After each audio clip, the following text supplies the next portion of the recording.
Haleluya, puji Tuhan. Selamat sore saudara-saudara. Selamat bertemu lagi dalam kasih Tuhan Yesus Kristus. Pada petang hari ini, saya ingin memberikan pengumuman lebih dahulu. Besok pada kebaktian Jumat Agung, kita adakan 2 kali kebaktian. Yang pertama jam 9 pagi. Dan saudara-saudara jemaat yang ada di Jakarta bisa membeli roti sendiri, membeli anggur, dan kita akan mendengar firman Allah tentang kematian Yesus, wafatnya Isa Al-Masih, dan disertai dengan perjamuan Tuhan. Sorenya jam 5 kita akan kembali mengadakan kebaktian perjamuan Tuhan bersama dengan saudara-saudara jemaat di Cianjur. Dan kepada siapa yang mau turut, siapapun juga, apakah ketua-ketua wilayah, jemaat, bahkan anggota-anggota majelis daerah, Gereja Pantekosta di Indonesia, di Jawa Barat, di seluruh Jawa Barat, silakan. Ya, pada sore hari ini saya ingin membaca sebuah perikop yang ditulis oleh Rasul Petrus dalam 1 Petrus pasal 1 ayat 18.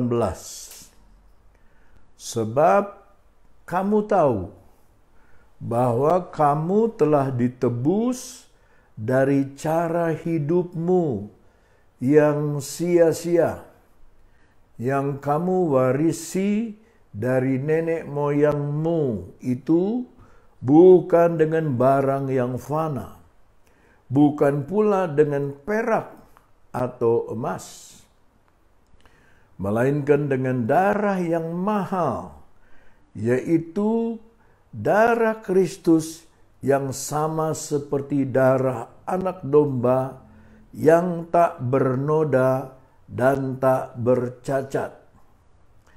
Ia telah dipilih sebelum dunia dijadikan, tetapi karena kamu baru menyatakan dirinya pada zaman akhir. Oleh Dialah kamu percaya kepada Allah yang telah membangkitkan Dia dari antara orang mati dan yang telah memuliakannya, sehingga imanmu dan pengharapanmu tertuju kepada Allah. Karena kamu telah menyucikan dirimu oleh ketaatan kepada kebenaran, sehingga kamu dapat mengamalkan kasih persaudaraan yang tulus ikhlas. Hendaklah kamu bersungguh-sungguh saling mengasihi dengan segenap hatimu, karena kamu telah dilahirkan kembali, bukan dari benih yang fana, tetapi dari benih yang tidak fana, oleh firman Allah yang hidup dan yang kekal. Sebab semua yang hidup adalah seperti rumput, dan segala kemuliaannya seperti bunga rumput. Rumput menjadi kering dan bunga gugur, tetapi firman Tuhan tetap untuk selama-lamanya. Inilah firman yang disampaikan Injil kepada kamu. Di dalam ayatnya yang ke-18, sebab kamu tahu kamu telah ditebus. Kata ditebus dalam istilah yang lain, to buy back atau membeli kembali. Ya, saudara-saudara dan saya semua sudah terjual, tergadai kepada dosa. Dan oleh karena Yesus, Dia menebus kita kembali, membeli kita kembali, ya, dengan harga yang mahal. Bukan hanya menebus, tetapi Dia menebus dari cara hidup. Hidup kita yang sia-sia, yang kita warisi dari nenek moyang kita. Bukan dengan barang yang fana, bukan pula dengan perak atau emas. Kalau perak dan emas sedunia ini bisa menebus dosa umat manusia, Yesus tidak usah datang. Bapa tidak usah mengirimkan Yesus. Tetapi karena tidak ada jumlah kekayaan yang cukup untuk menebus, to buy back, menebus saudara kembali dari dosa saudara, dari cara hidup saudara. Maka di dalam ayat 19, melainkan dengan darah yang mahal, the precious blood, yaitu darah Kristus yang sama seperti darah anak domba yang tak bernoda dan tak bercacat. Di Israel kalau orang mau merayakan Pesak atau Paskah, maka yang harus dibawa adalah anak domba yang umurnya 1 tahun, ya, tidak boleh ada cacat dan celah, tidak boleh ada yang luka atau pincang. Yang baik sekali dia disimpan pada tanggal 10, lalu disimpan sampai tanggal 14, dan mulailah disembelih pada tanggal 14 itu. Demikianlah saudara ketika orang Yahudi mendengar kata istilah anak domba, mereka mengerti apa yang dimaksud. Adalah anak domba untuk menebus dosa. Tetapi zaman perjanjian lama itu hanya gambaran, hanya contoh, hanya teladan bagi yang akan datang di akhir zaman ini. Menurut 1 Korintus 10 ayat 6 dan 11, semua sejarah Israel adalah contoh bagi kehidupan kita yang hidup di akhir zaman ini. Lalu dikatakan bukan dengan perak atau emas, melainkan dengan darah yang mahal. Mahalnya itu saudaraku, saya tidak bisa ungkapkan karena sangat-sangat mahal. Yaitu darah Kristus yang sama seperti darah anak domba yang tak bernoda dan tak bercacat. Dalam ayat ke-20 kita baca, ia telah dipilih sebelum dunia dijadikan. Walaupun ayat sebelumnya dikatakan seperti darah anak domba yang tak bercacat dan bercela, itu hanya menjadi contoh bagi Yesus Kristus, anak domba Allah, sesuai dengan apa yang ditulis oleh Yohanes 1 ayat 26 dan 36, ayat 29 dan 36. Yohanes Pembaptis menunjuk Yesus dan berkata, lihatlah anak domba Allah yang mengangkut dosa segenap dunia ini. Ya. Ia telah dipilih sebelum dunia dijadikan. Jadi saudara, secara sejarah, Yesus 2000 tahun yang lalu, dia dibunuh oleh tentara Roma, disalibkan oleh karena fitnah, saksi dusta, oleh karena siasat busuk, dan dia disalibkan di atas kayu salib yang dia sendiri ciptakan. Karena di dalam Yohanes 1 ayat 1 sampai 3, pada mulanya adalah firman. Firman itu bersama-sama dengan Allah, dan firman itu juga adalah Allah.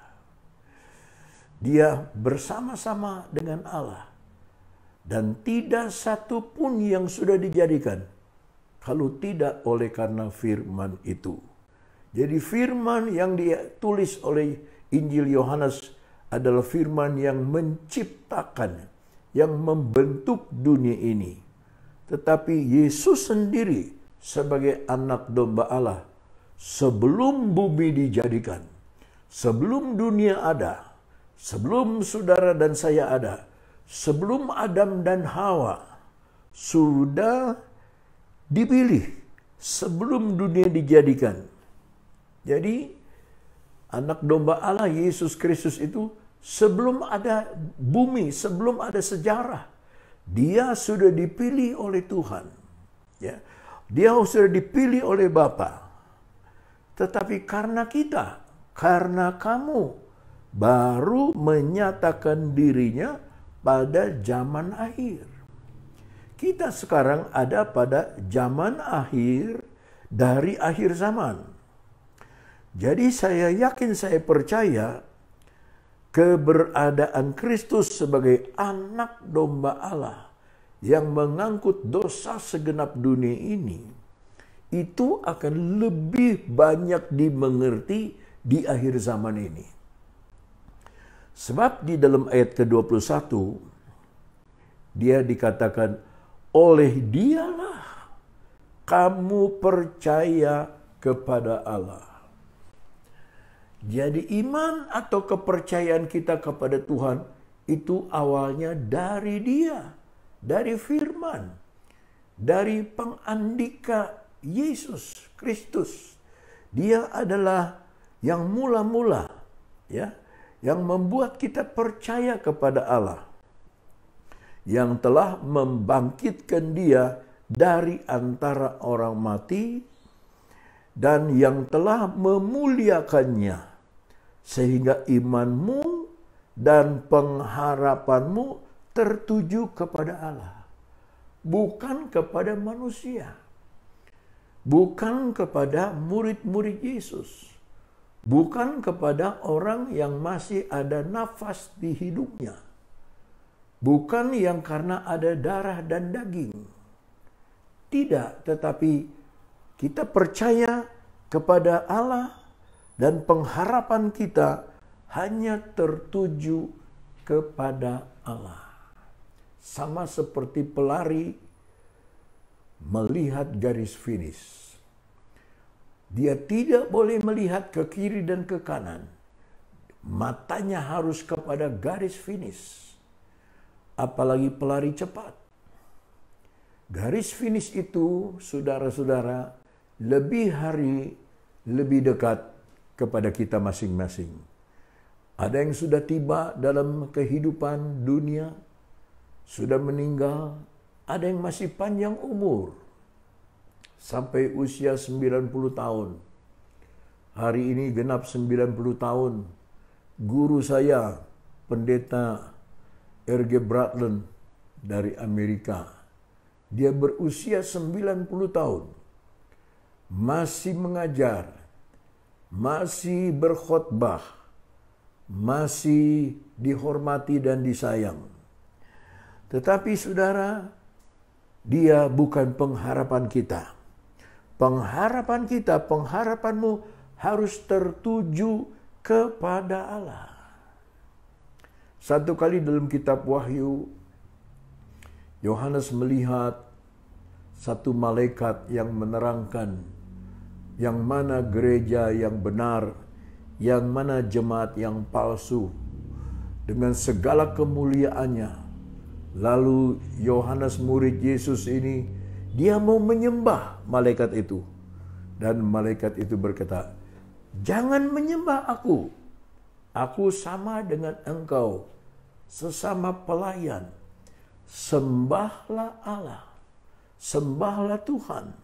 Ya. Sehingga iman kita dan pengharapan kita tertuju kepada Allah. Dalam keadaan wabah seperti sekarang ini yang dialami oleh bangsa kita. Kadang-kadang tubuh Kristus saling menunjuk, saling menyalahkan, saling membela diri, saling berkata, aku benar, kamu salah. Tapi pengharapan kita bukan kepada pendeta, bukan kepada manusia, tetapi tertuju kepada Allah. Lalu ayat ke-22 berkata begini, saudara.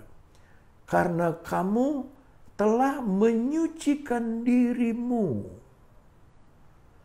Firman Allah menyucikan kita. Allah sendiri menyucikan kita. Darah Yesus menyucikan kita. Firman Allah, Yohanes 17 ayat 17, menyucikan kita. Yohanes 17 ayat 3 menyucikan kita. Tetapi di sini kita disebut karena kamu telah menyucikan dirimu. Oleh apa? Oleh ketaatan kepada kebenaran.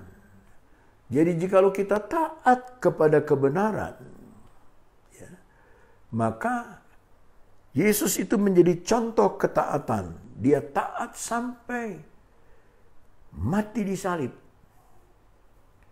Dan itu sebabnya Tuhan menganugerahkan dia nama di atas segala nama. Menyucikan diri oleh ketaatanmu kepada kebenaran, sehingga kamu dapat mengamalkan. Ya, Kristen teori lain dengan Kristen mengamalkan. Pengamalan kita, ya, apa yang kita lakukan setelah kita kenal dengan Kristus. Bartimius yang buta duduk di tepi jalan, di pinggir jalan. Tetapi ketika dia disembuhkan oleh Yesus, firman Allah berkata, dia jalan sepanjang jalan. Dia mengikut Kristus sepanjang jalan. Dia amalkan imannya kepada Kristus di dalam perbuatannya, yaitu mengiring Kristus sepanjang jalan. Tetapi dalam ayat ini apa yang harus kita amalkan? Yang kita amalkan adalah kasih persaudaraan yang tulus ikhlas. Berarti ada kasih persaudaraan yang tidak tulus dan tidak ikhlas. Tapi Petrus berkata, kasih persaudaraan yang tulus ikhlas, hendaklah kamu berbuah telapak tangan, baru ada bunyi. Demikian juga dengan mengasihi sesama. Saling mengasihi itu datang dari kedua pihak yang berbeda. Dengan segenap hatimu. Ternyata mengasihi dengan segenap hati bukan hanya untuk Tuhan. Bukan hanya untuk Allah. Tetapi dengan segenap hati saling mengasihi dengan sesama kita. Ada sebabnya. Kenapa? Ayat 23 berkata, karena kamu telah, kata telah menandakan sudah terjadi, telah dilahirkan kembali, bukan dari benih yang fana, tetapi dari benih yang tidak fana, oleh firman Allah yang hidup dan kekal. Tadi kita ditebus bukan oleh emas dan perak, tetapi oleh darah Kristus. Sekarang kamu telah dilahirkan kembali, kelahiran baru, born again, dilahirkan kembali, bukan dari benih.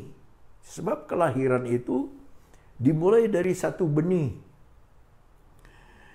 Kalau manusia benih dari bapa, membuahi telur dari ibu, ya, dan terjadilah kehamilan sampai akhirnya datanglah kelahiran.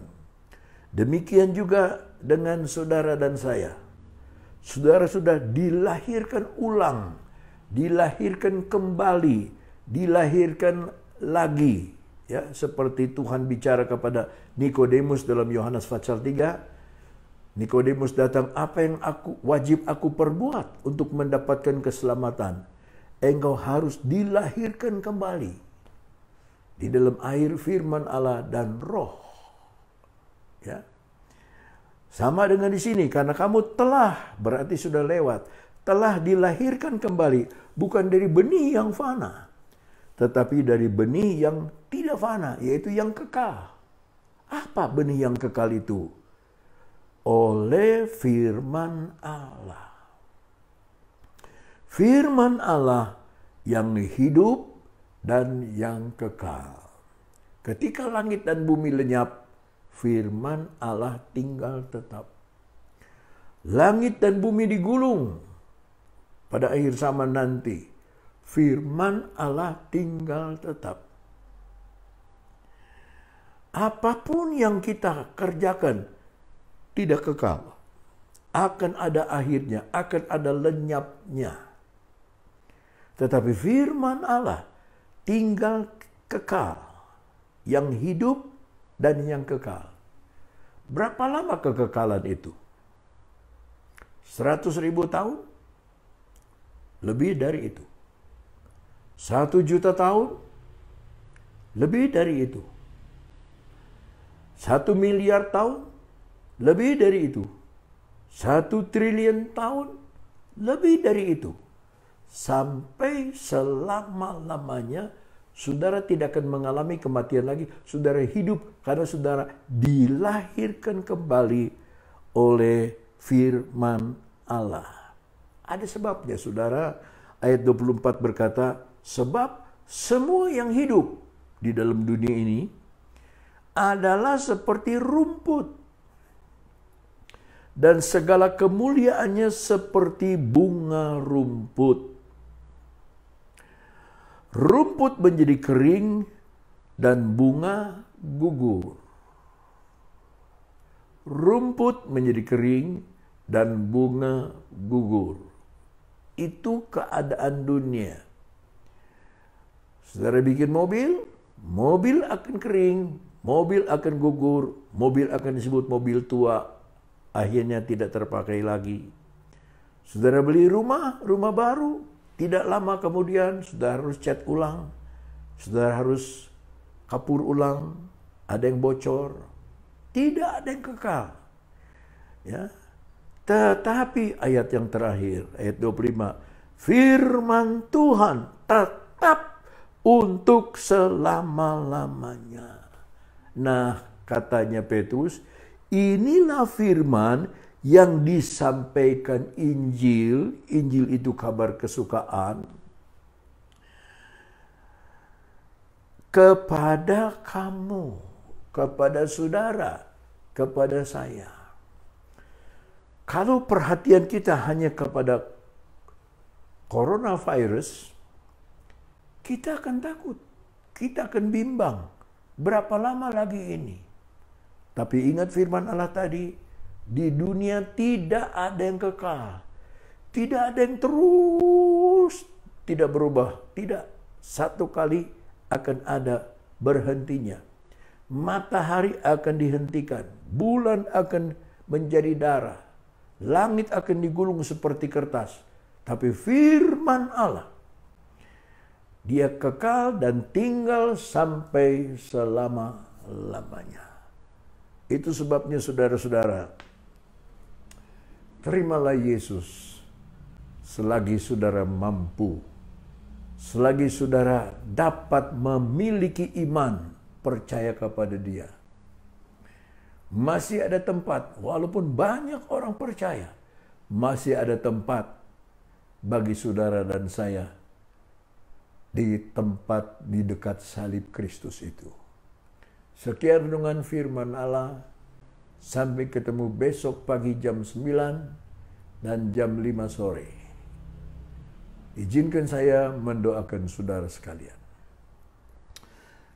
Kami bersyukur, berterima kasih kepadamu Tuhan, karena Kristus Yesus adalah anak domba Allah yang Engkau sudah siapkan sebelum dunia dijadikan. Tapi baru nyata 2000 tahun yang lalu bagi kami sekalian, supaya kami tahu dan yakin, kami percaya bahwa segala keadaan kami, segala kesalahan kami, segala dosa kami sudah ditebus, bukan oleh emas dan perak, bukan oleh barang yang fana, tetapi oleh darah yang mahal, darah Kristus Yesus. Terima kasih atas penebusan-Mu. Engkau sudah membeli kembali kami dari dosa, dan kami sekarang menjadi umat-Mu ya Tuhan. Terima kasih. Berkatilah Tuhan semua yang mendengar acara ini. Berkati mereka, berkati rumah tangga mereka, berkati keluarga, berkati anak cucu mereka, berkati bisnis mereka, perdagangan mereka, berkati tukang batu, tukang belah batu, tukang pasir, berkati tukang-tukang beca, berkati mereka yang menjajakan makanan dari rumah ke rumah, dari toko ke toko, dari kota ke kota. Tuhan, berkati mereka, karena tanpa Engkau kami tidak sanggup berbuat apapun juga. Yang sakit Engkau sembuhkan, yang lemah Engkau kuatkan, yang dalam ketakutan Engkau berikan ketetapan hati. Terima kasih Tuhan, terima kasih. Dalam nama Yesus Kristus kami sudah alaskan doa ini. Haleluya. Amin. Sekian firman Tuhan. Kiranya Tuhan Yesus memberkati saudara sekalian. Amin.